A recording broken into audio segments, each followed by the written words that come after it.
Our next speaker is Tom Frieden. Dr. Frieden is the president and CEO of Resolve to Save Lives and a former director of the Centers for Disease Control and Prevention and New York City Health Commissioner. Dr. Frieden? I'm so glad to be with you today. I'll be addressing what is the single most neglected and the single most widespread pandemic of our time. Every year, nearly 2 million people in the United States suffer a heart attack or a stroke, and close to 1 million of them die from it. Every year, this costs our economy more than $400 billion in direct and indirect health costs. And every year, this is the single largest contributor to the difference in life expectancy among Black Americans and white Americans. Cardiovascular disease is public health enemy number one. It's the number one killer both in the US and worldwide. Hypertension is itself the deadliest and most neglected of all health conditions. If we look globally, hypertension kills 15 times more people than HIV, but receives less than 1% of the funding that HIV receives. Support for HIV prevention and treatment decreased AIDS deaths globally by 2/3, saving nearly 1.5 million lives every year over the last 20 years, between 2004 and today.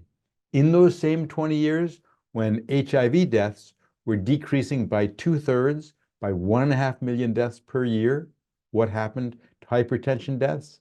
They increased by 3 million deaths per year, from 8 million to 11 million globally. Support for hypertension control can save millions of lives. If we look globally, more than 50 million lives are in the balance over the next 25 years. If we keep on doing what we've always done, we'll get the results we've always gotten, which is because of the aging and growing population, an increasing number of deaths from hypertension, down from, in 2004, as I just mentioned, about 8 million, up to today about 11 million, and going up to 14 million by 2050. That's what will happen if we don't change what we're doing. But if we can achieve the basic goal all over the world of at least half of all patients with high blood pressure in a community, in every community, having it under control, and in countries like the US, we should certainly be able to get to 2/3 or 70 or 80% under control, at least to 140/90. That will reduce the number of deaths per year, and instead of an increasing number of deaths globally, we'll have a decreasing number. And what you can see in the best health systems around the world and around the US is that heart disease and stroke are quite preventable. Many, likely most, of the heart attacks and strokes that happen today could have been prevented with today's low-cost, effective technology, but we won't get there without a different approach. Million Hearts relies on both community and clinical prevention, looking at how public health and healthcare can work together. In the community, tobacco control, sodium reduction, and promotion of low sodium salt to increase potassium levels, and trans fat elimination. On the clinical side, the ABCs, aspirin, blood pressure, cholesterol, smoking cessation, supported by health information technology and clinical interventions. Globally, hypertension control can save more lives than any other healthcare intervention because hypertension kills more people than any other condition and more than all infectious diseases combined. It's the leading risk factor for preventable death worldwide. Every 20 millimeter increase in systolic blood pressure, starting at 115/75, doubles vascular mortality between ages 35 and 69. Now, the fact that it begins to increase the death rate at 115 emphasizes that it's not enough to improve treatment, though we must do that. We also have to improve prevention, and our best way of doing that is by improving the sodium-potassium ratio, reducing sodium consumption, increasing potassium consumption, including through the use of low-sodium, potassium-enriched salt. Most people with hypertension globally do not have it under control. Only about 1 in 7 people with hypertension worldwide have it under control. Hypertension in the US is better controlled, but not well. For more than $4 trillion a year, we can't even get the single most important thing that healthcare can do right half the time. That's pretty pathetic, to be frank. 81 million Americans have hypertension. 64 million are aware of it. Most of them are on treatment, but only 35 million are controlled. That means nearly 50 million Americans have uncontrolled high blood pressure. And that's just with the 140/90 target. For many people, 130/80 is a much more appropriate target. Just think about that. Close to 50 million people every second of the day. Their heart is beating, pounding into their brain, into their heart, into their kidneys, increasing the risk that they'll have a stroke, a heart attack, kidney failure, be disabled, or die, leaving tragedy behind. Preventable tragedy. The disparities are even more shocking. About 1 in 4 Black American adults has uncontrolled hypertension, and about 1 in 7 white American adults have uncontrolled hypertension. These are shockingly high rates for both Blacks and whites, and we need to do so much better. Of all adult primary care interventions, improvement in hypertension control can save the most lives. This is a really dramatic finding that blood pressure control is far and away the most life-saving of all of the interventions. But we've lost momentum controlling hypertension. We saw a steady increase from 2000 to 2010. Since 2010, we've basically stagnated. We have not been able to see a steady increase. Now, Korea, Canada, Costa Rica are all at 50% control or higher. Canada was almost at 70% control before they had some problems and dropped down to the low 60s. But there's no reason we can't have 2/3 of Americans with hypertension control. Just think about it. More than $4 trillion, and we can't get the most important thing done right even half the time. We've not yet bridged the implementation gap, the gap between what we know and what we do. We have prevented a lot of heart attacks and strokes. That's what drove the increase in life expectancy in the US. But there are many heart attacks and strokes preventable today that we're not preventing. That's the implementation gap. There's also a knowledge gap. We need to know how to do some things better. We know that there are many hurdles for blood pressure control. Screening isn't done, diagnosis isn't made, patients don't show up, the measurement is inaccurate, there may not be a clear treatment protocol, there are drug shortages or difficulties patients getting drugs. Therapeutic inertia is a big problem. Doctors see a high reading, they don't intensify. It's a big mistake. Sometimes the private sector isn't well regulated. The patient flow in clinics may be very difficult. There may not be a reminder or recall systems. Even the smallest copayment can deter adherence. There may not be the right information system. Adherence is only one of many problems. Healthcare providers kind of blame adherence, but frankly, we've seen from Kaiser Permanente and other facilities and other systems easily 80–90% control rates, but it means focusing.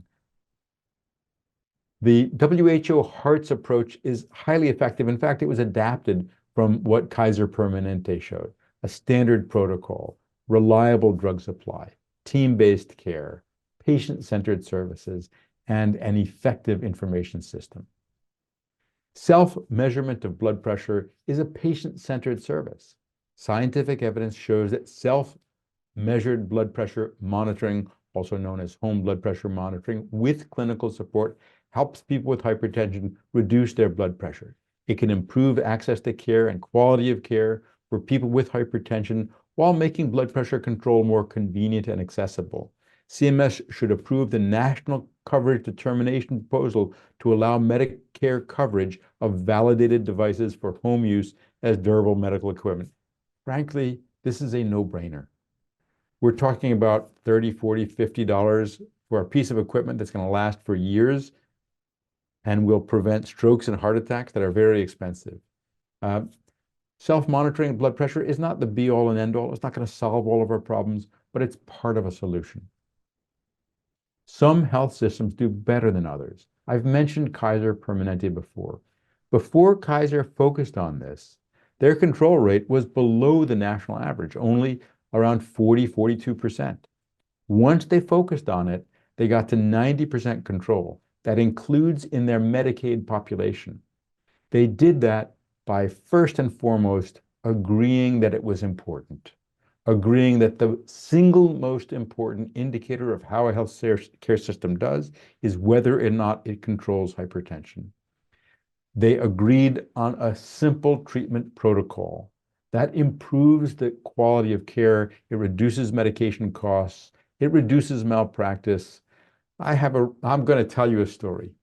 I have a relative who has uncontrolled blood pressure, and they called me last night and they said, "Oh, I'm on lisinopril and metoprolol. My blood pressure was way up. The doctor added irbesartan." Now, it's not malpractice, but it's really close to malpractice. There's really no reason that person shouldn't be on a much better regimen. So there's so much bad care, and bad care happens because we don't follow protocols. When doctors go to medical school, they take the part of our brain out that allows us to follow protocol. Nurses and pharmacists are much better at that. Kaiser Permanente uses a team-based system with nurses and pharmacists, and they make sure that it's not just a primary care doctor's responsibility. Any healthcare worker who identifies an elevated blood pressure needs to ensure that something is done about it. Now, why does Kaiser do this? Do they do this because they're better doctors? Not particularly. Do they do this because they care more about their patients? Not particularly. They do it for one reason, and one reason only. They do it because the financial incentives are aligned. Kaiser knows that if someone has a heart attack or a stroke, that's going to cost them a lot of money.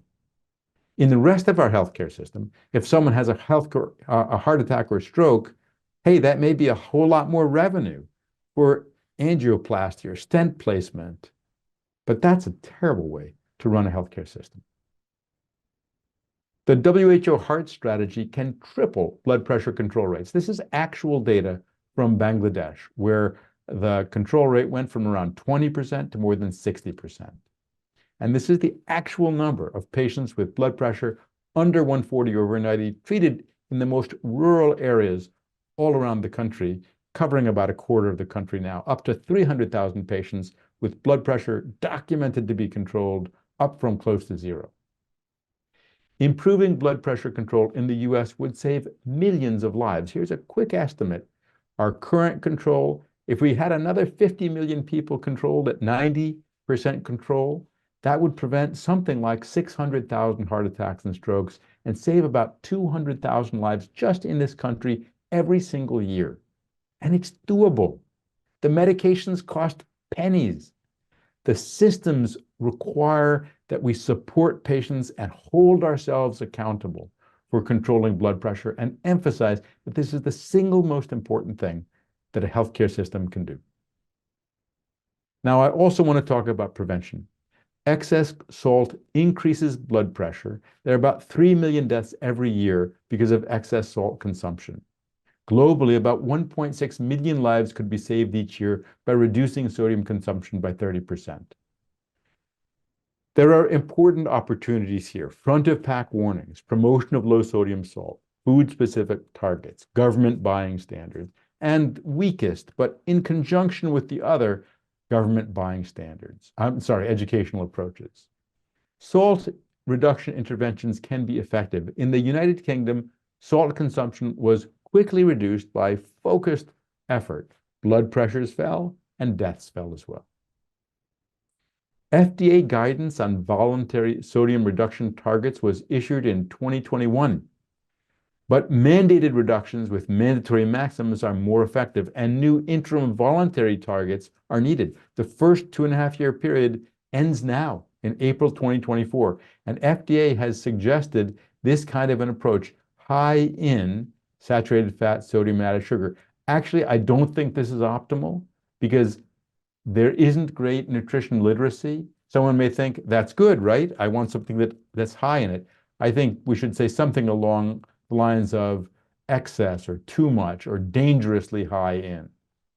Front of pack warnings are challenging in the US because the regulatory process is slow, obstructed by industry interests, and obstructed by the current judicial context. We can, though, think about promotion of potassium-enriched low-sodium salt.